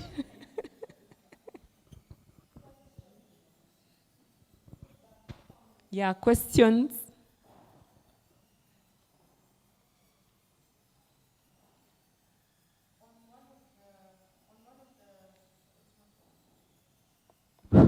On one of the slides, I saw something about sacrificial lambs, which made me curious. I was like, what is that? I didn't read the whole thing. The slide went before. And then I wanted to ask how far, and this is, I think, for all countries, how far has Uganda gone in having election-related violence against women recognized in the laws? And do we have, in Kenya, do we have any specific laws for election-related violence, or do we just use the penal code and the sexual offenses, but there's no special one for, and also to the Ethiopia participants? I think that's a question for you as well. I'm trying to look up the sacrificial lambs bit. Oh, don't worry, Georgia, if you can't find it. I wondered if that was a particular type of violence I'd never heard of. Just additional question.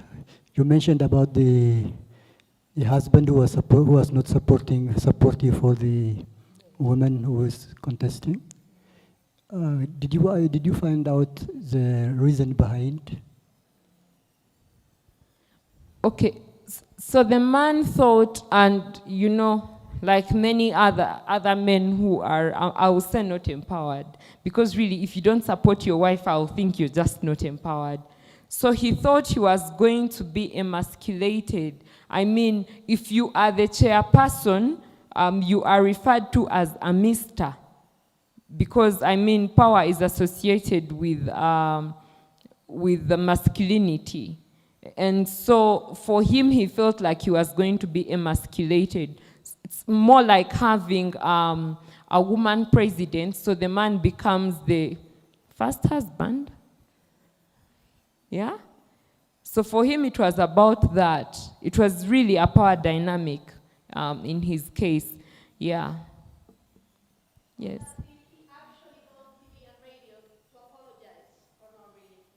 No, only on radio. But also not like a public apology. I apologize for not supporting because he felt that would be embarrassing. He went on radio to say congratulations. So that was his apology.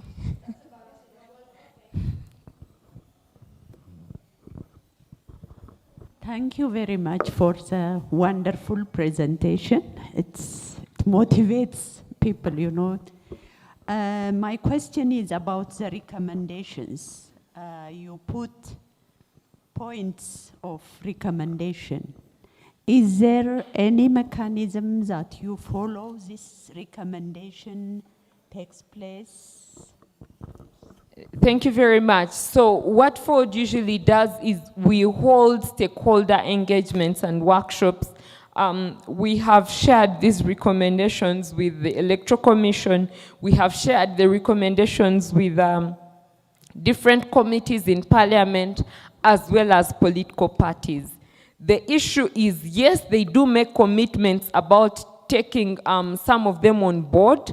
Some of them have even revised, especially the opposition parties. No, actually, even the NRM, they have very good documentation and a very good development agenda. And so they take up some of these, but they just remain in their constitutions, their political party constitutions. The issue goes back to actual implementation. So at the end of the day is, yes, they take them up, they acknowledge the gaps, but the actual action, I don't know, it's like, it's like just dragging a dead horse. It's dead weight, yeah. Maybe we will need to have deep conversations about how we can have all these beautiful laws and policies implemented. The lawyers, I don't know, you're the people that we are looking to ensure that the law actually takes shape and effect. Thank you. Mine is just to comment on the Kenyan perspective. We have the Election Offences Act that was in place in 2016. So yes, we have a whole act that stipulates the election offences and what happens if you commit that offense. So we have a whole act. I don't know if our counterparts have a law, a legislation in place that basically just speaks about the offense and what you'll be liable for if you're convicted. Ethiopia, do you have such an act? That's nice, Kenya. Any more questions for Georgia or Sarah? Questions for Sarah. Questions for Sarah?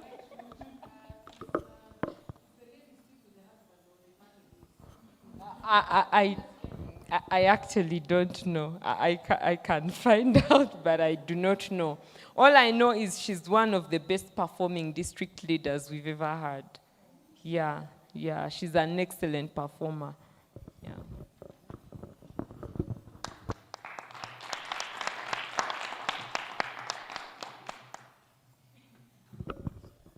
Okay, I'm going to take a participatory approach to the next question. Welcome, Fikite. I'm going to take a participatory approach.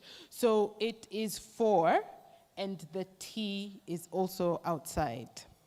So there's an option where we have tea and come back, or there's an option where we have tea and continue tomorrow.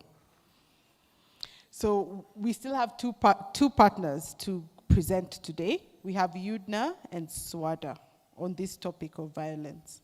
So please, can we have a show of hands? Who would prefer to have tea and then stop and go our own ways, or who would have tea and then want to come back? Because the tea is ready, it's outside, just here. Please let me know. We finish? Okay, so we'll continue tomorrow. Great. Okay. So we finish today. We finish today. We finish now? We finished the presentations? Okay. No, we still have UDNA and SWDA. So it is them to decide. Ethiopia. Okay, so that's a consensus. You can just talk, you can just share. Yeah, just share. Who will be sharing on behalf of UDNA? UDNA is the next. Okay.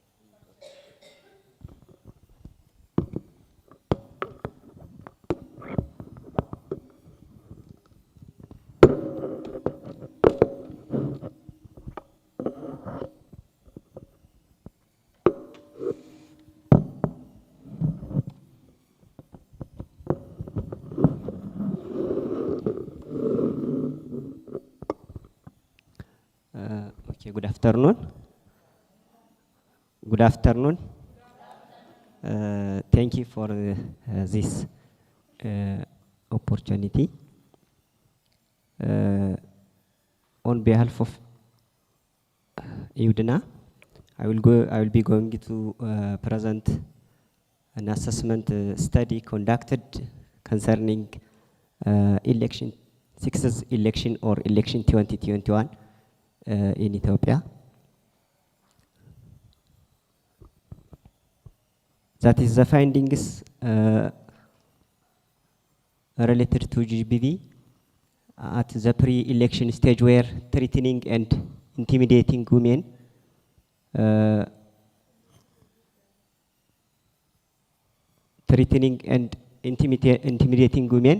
it was the widespread violation reported during the pre-stage, which is from 369 polling stations observed, 41 cases were threatening and intimidating cases. The other is sexual harassment, physical assault or attack, and security forces interrupting campaigning of women candidates were majorly observed. In addition, there was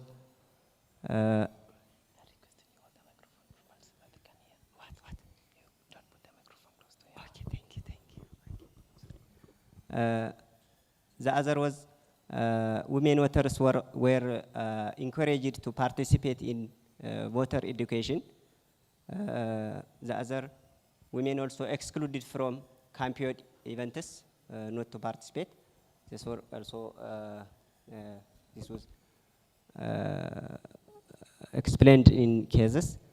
There was also political party members and local government representatives attempting to purchase the votes of women. The other case was also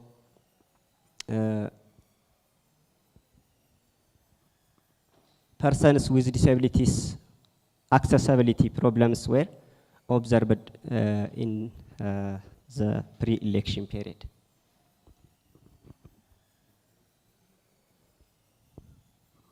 During the election day and post-election period, there were visited lines in the polling stations, but the lines were not separated for men and women. This increases the risk of potential sexual harassment during the election day. There was also sexual harassment of women voters in lines. Women were also underrepresented among election poll workers. 80% of polling stations were occupied by men chairpersons.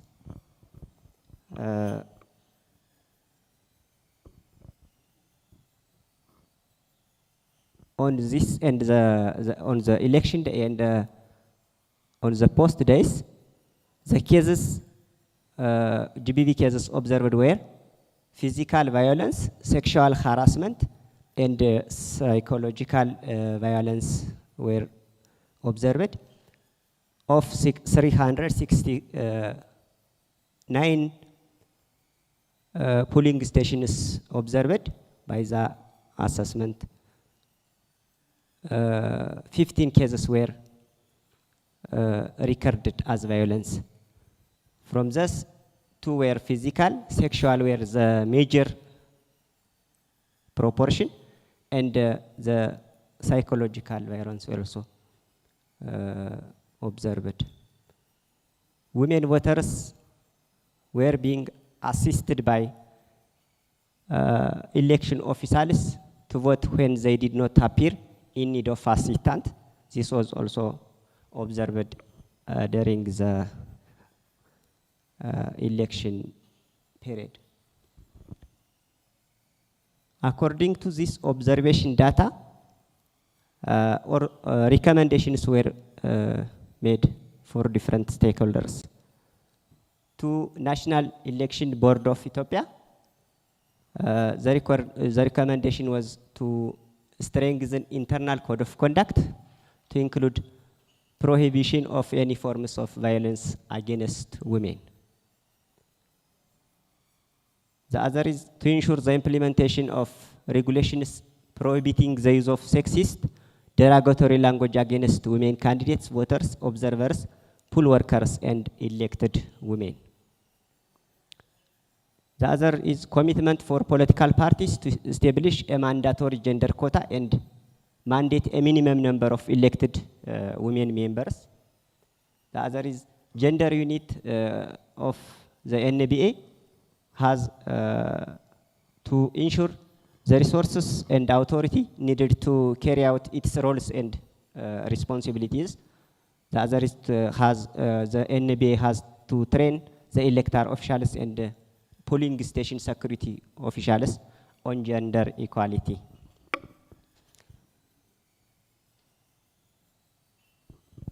To the government of Ethiopia, the government of Ethiopia has to provide gender sensitivity training to the police, law enforcement, judiciary involved in the investigation and adjudication of violence against women in election cases. Has to increase the number of women security agents working in elections to provide greater protection of women electoral stakeholders. The government has also to adopt legislative changes explicitly prohibiting sexual harassment. The other recommendation was for civil society organizations to continue conduct gender-specific and gender-responsive election observation in line with best practices. This CSOs has to train election administrators, police, law enforcement bodies, and judiciary on mitigating and addressing violence against women in elections. The civil society organizations has also recommended to continue advocacy aimed at improving the laws and policies for women's full and equal participation in elections. The other recommendation was for political parties has to develop and adopt codes of conduct and action plans that promote women's rights and provide zero tolerance policies towards GBV. And thus, political parties also has to adopt mandatory gender quotas, mandating a minimum number of women elected officials. The other stakeholder, which is recommended to improve, is the media. The media has to address in gender inequality and gender stereotypes towards women on their content.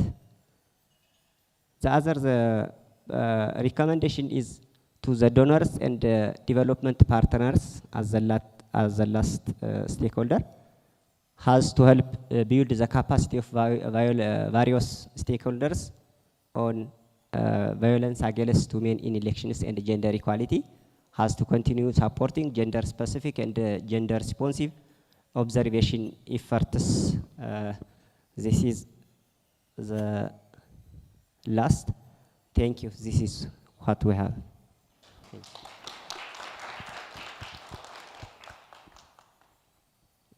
you. Any question?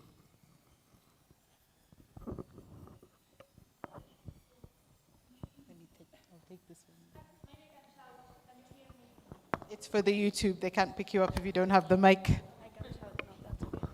Maybe I missed it, but so all of these cases that were reported by the observers, were some of them reported by the victims, the people that the violence have been perpetrated against, or were just reported by the observers?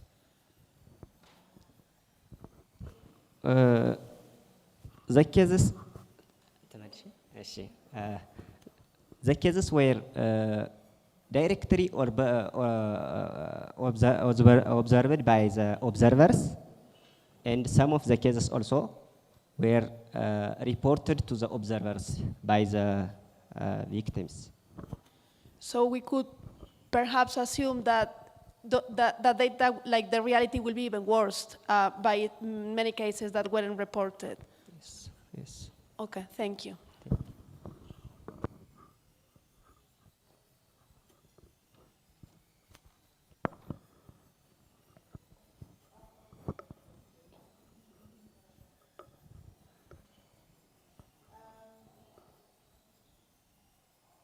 So my first question is on some of the recommendations. So I really like the one around the zero tolerance policies and the code of conduct. And I was wondering if there were any parties that have put that in place. So yeah, so the first recommendation, the developed code of conducts and action plans to promote women's rights and to provide zero tolerance policies. Are there any parties in Ethiopia that have followed that recommendation?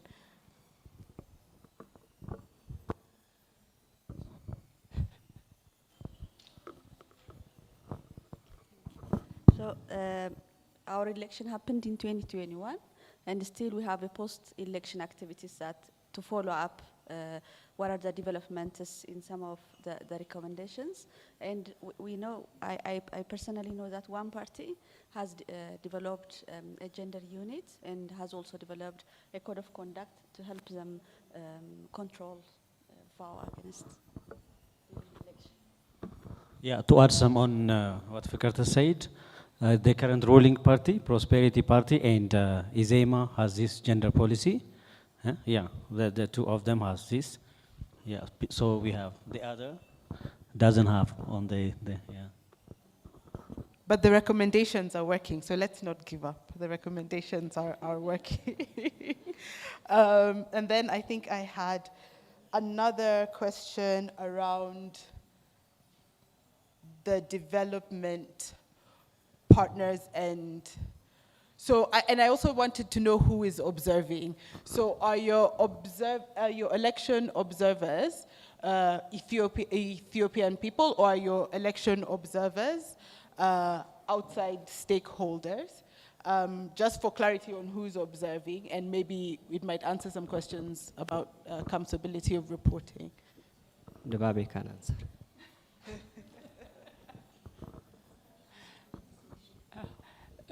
These observers are from Ethiopians and women from women rights organizations, representatives from different civil society organizations and women rights organizations. In addition, you know, this report based on the study, I think, EWLA, Ethiopian Women Lawyers Association, a study after the election, they made some studies. So it's a fact that they got it from observers, as they said, observers in the country. And I'm not 100% sure, but even foreign observers were there. So this is a real situation in the election of 2021. So maybe I don't think SWDA needs to present, because this is the entire country's report, I think. Yes. So no need of Siqqee's presentation. It's similar. Unless we have some additional.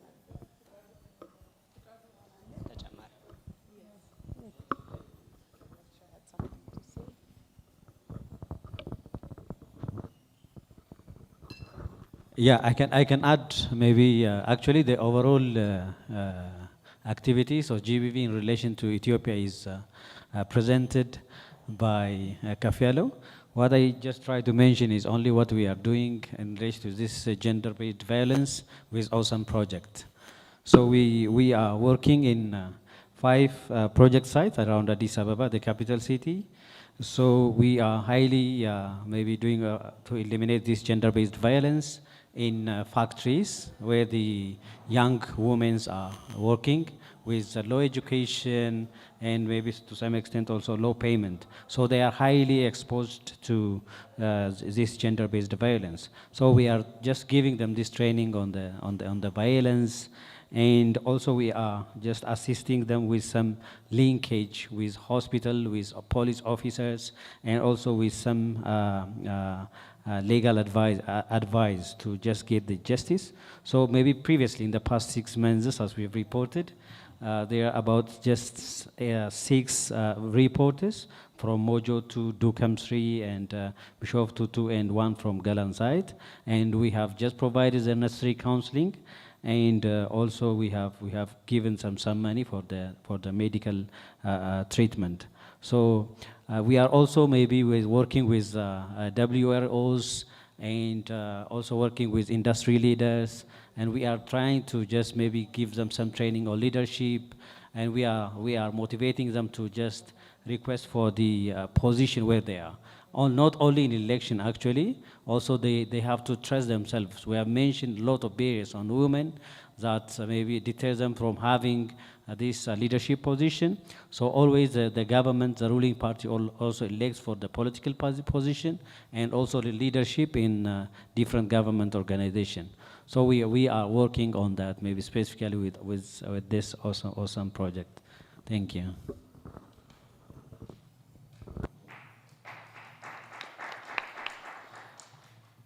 Yeah, actually, he has just presented on general activities on violence against women. With regards to the violence against women in election, as we are approaching the second round election since the reform in 2026, we have got a lot of inputs from the presentations and the area of focus. One of our mottos when we conduct male engagement with 15,000 male and youth in our project targets for the project period is, our motto is zero tolerance for GBV.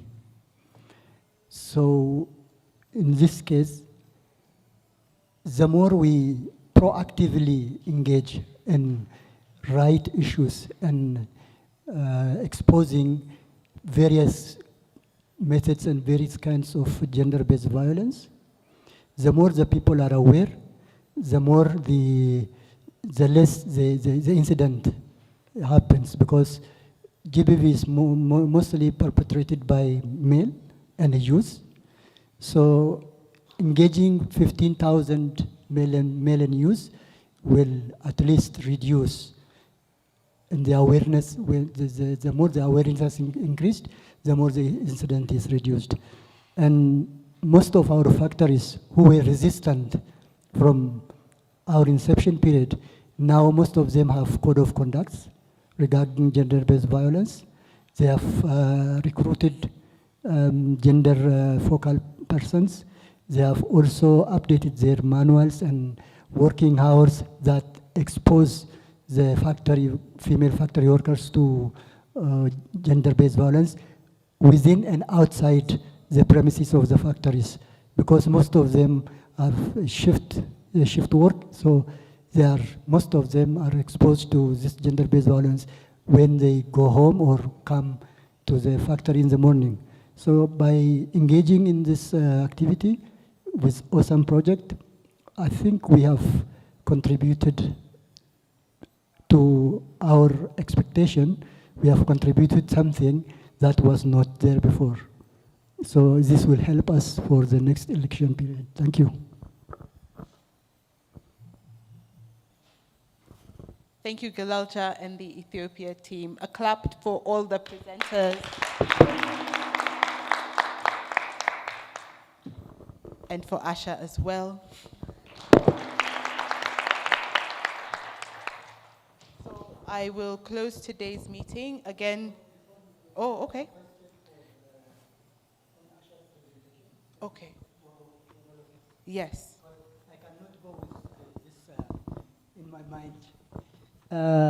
When Asha was presenting, it's also the fact in our country that women are not supportive for women at any leadership position. They don't really appreciate. They find ways to pull down instead of supporting. As AWESOME, we are working to bring a cross movement in the three countries, women movement. So I'm curious why women are not supportive to women on the power or on the leadership. Why do they really do that? Why do they favor male partner instead of supporting the women? This is across the region. So how can we build a strong women movement when we have such kind of incident, and what would be the strategies to go around this to eliminate and aware people and create the network among women so that they support one another? Because the male parties have a social network. During maybe a club, they join at the club or any other places, and then they finish all the discussions and the decisions there. But women have no chance of doing that. So can we just discuss around this issue?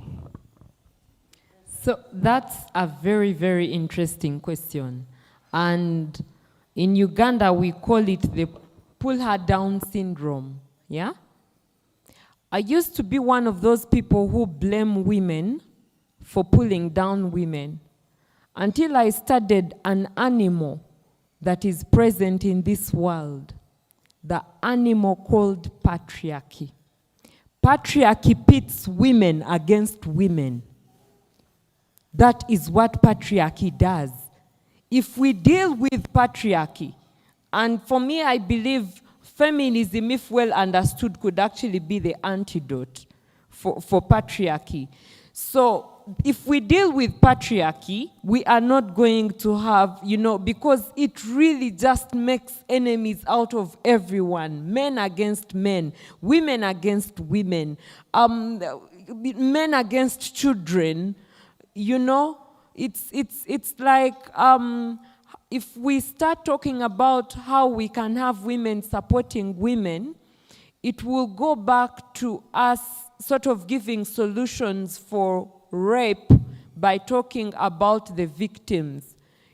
Saying you should have dressed this way, you should not walk alone in alleys, you should move with company, and yet I think the narrative needs to change because now I'm going to talk about it the way we should be talking about rape, for example. We need to tell rapists not to move alone in dark alleys because they could find someone and rape them. We need to tell them if you're going on a date with a woman, go with a companion if you don't trust yourself.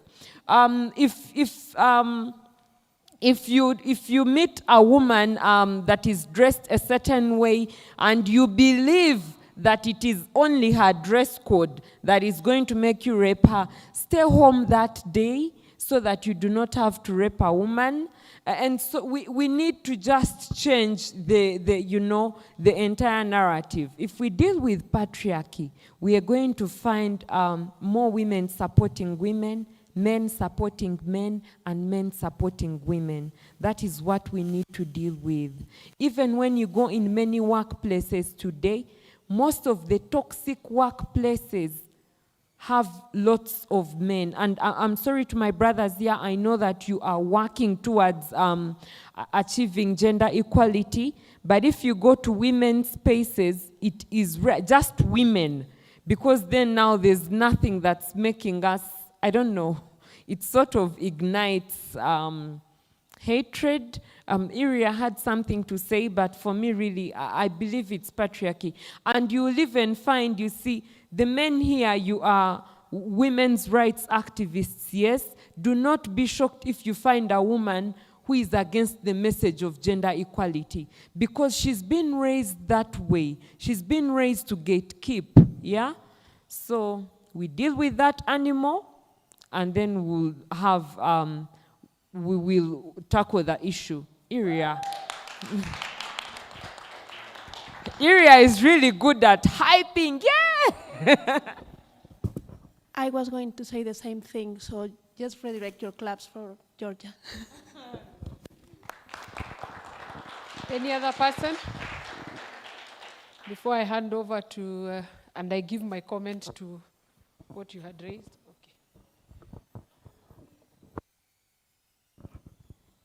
During the presentations, there is someone who said that sometimes